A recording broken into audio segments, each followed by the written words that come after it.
ইসলাম শিখিয়েছে শেষ নিঃশ্বাস পর্যন্ত তোমাকে লড়ে যেতে হবে। এই পৃথিবীতে কেউ কাউকে জায়গা করে দেয় না, জায়গা করে নিতে হয়।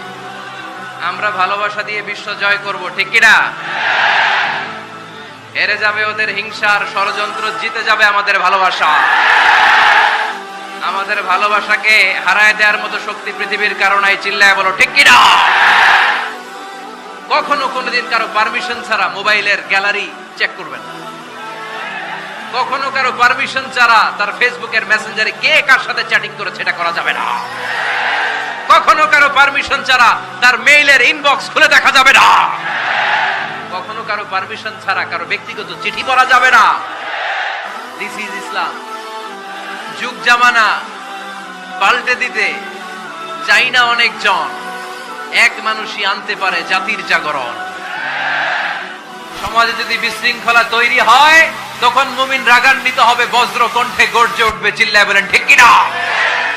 ইসলামের পক্ষে এত মানুষের গণজোয়ার অনেকে আবার সহ্য করতে পারে না, সহ্য করতে পারে না, অনেকে মেনে নিতে পারে না। এদের চুলকায়, এদের কি করে? চুলকায়। তোমাদের চুলকাইলে মলম লাগাও। শুধু মারামারি, জিঘাংসা, কিলাকিলি, হিংসা, বিদ্বেষ, বিশৃঙ্খলা, এই ইসলামের জয় জয়কার দেখে ইসলাম বিরোধীদের আজকে মাথা গরম। এদের মাথা গরম। এরা চায় না ইসলামের বিজয় হোক। মানুষ পঙ্গপালের মতো ইসলামের দিকে ছুটে চলেছে, ধাবিত হচ্ছে, ঝাঁপিয়ে পড়ছে। ইসলাম এগিয়ে যাচ্ছে, ভিক্টরি সাইনের দিকে ইসলাম ধাবিত হচ্ছে। এটা ওদের সহ্য হয় না, চিল্লায় বলেন, ঠিক কিনা? দাঁড়াতে হবে, সৈনিকের মতো দাঁড়াতে হবে, ঠিক কিনা?